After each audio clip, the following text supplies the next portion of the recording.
Panda. Today we are here with Rick Yorgason. Sorry I cannot pronounce the name right there.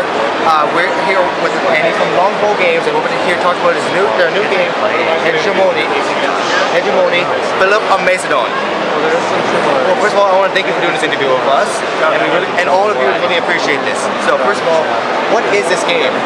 Well, Hegemony is a historical real-time strategy game where Philip of Macedon, the father of Alexander the Great, was kind of an underplayed character in history. He really set the stage for everything that Alexander was later able to do. So one of the things which really separates us from other strategy games is where most are sort of a series of individual battles separated by load screens. Ours is completely seamless. So if you're close into the tactical view and issuing orders, telling your guys to flank and all that, and you suddenly want a more strategic view, all you have to do is just zoom out and it fades to parchment map, little tabletop pieces. So once you start the game, there's no load screens. You just keep zooming out farther and farther until you conquer all of ancient Greece. Okay, and I know that you are an development company. Yeah. So how are you guys doing the cutscenes and the character development throughout this game? Is there any cutscenes? There's some cutscenes. We did them all in a montage style. Because we're such a small team of 25 developers, we had to focus on what we wanted to do. So there's, I think, 5 cutscenes throughout the course of the game, which tell the story of Philip. And there's also a number of objectives. There's over 100 historical objectives, actually, which, if you're ever stuck on what to do, you can just open the objective log, and that'll usually give you some insight into what Philip has done historically. So, you know this is historic objectives. Does it follow in real-life historic events? Yeah, it does. You can follow Philip's campaign over the 20 years, pretty much exactly as he did it.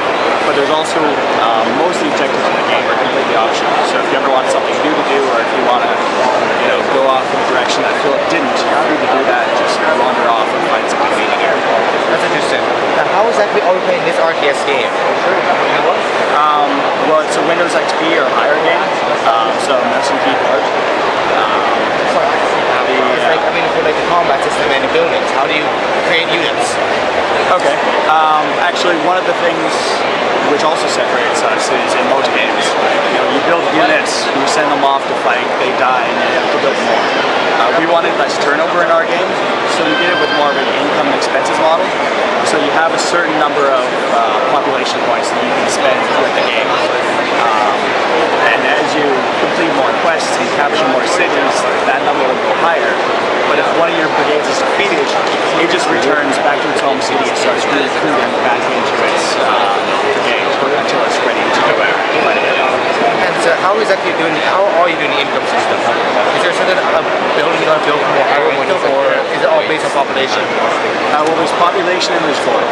You get gold either by taking mines and filling them with either workers or slaves, and you can also get gold by creating supply lines between all your cities. Supply lines are actually another thing which is really important in Hegemony. Particularly during this time period, moving supply around was really hard. And if you can't feed your cities and troops, they fall more easily. So you create this giant network of supply, and if the enemy were to block off one of the supply lines, it would stop the flow of food into that city and it would start to starve and be easier to take.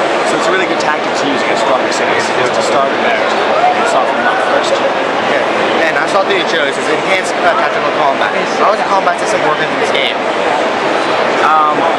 Well, you have some more control than you have in other games. You can actually drag your brigades around and snap them together to create larger formations in any way that you want. Another thing we implemented is we sort of try to find a compromise between real-time and turn-based. So it is a real-time game, but while it's paused, you can issue all of your orders constantly. And as soon as you unpause, your troops will execute those orders. So you can really think about what you want to do. And also, is there going to be any online gameplay? It's actually all single player. That's basically what allows us to do that past 2 hours just explaining. And also because we're such a small team of 5 developers, we really have to focus on doing one thing. So we really want to make a great single player campaign. And so what actually makes this game unique about the single player campaign? Well, like I was explaining, the seamless campaigning and the supply system are 2 of the biggest things which make us unique. But we also really tried to tell Philip's story as best as we could. And he's a really undertold character in history, but everything that he did made Alexander the Great's campaign that's telling a story, which we don't think many people do. So where can we get this game and how much will it be? Right now you can buy it on our website, Longbow Games, digitally for $30. You can also get it on Direct to Drive, Impulse, and Gamer's Cage. So that's interesting.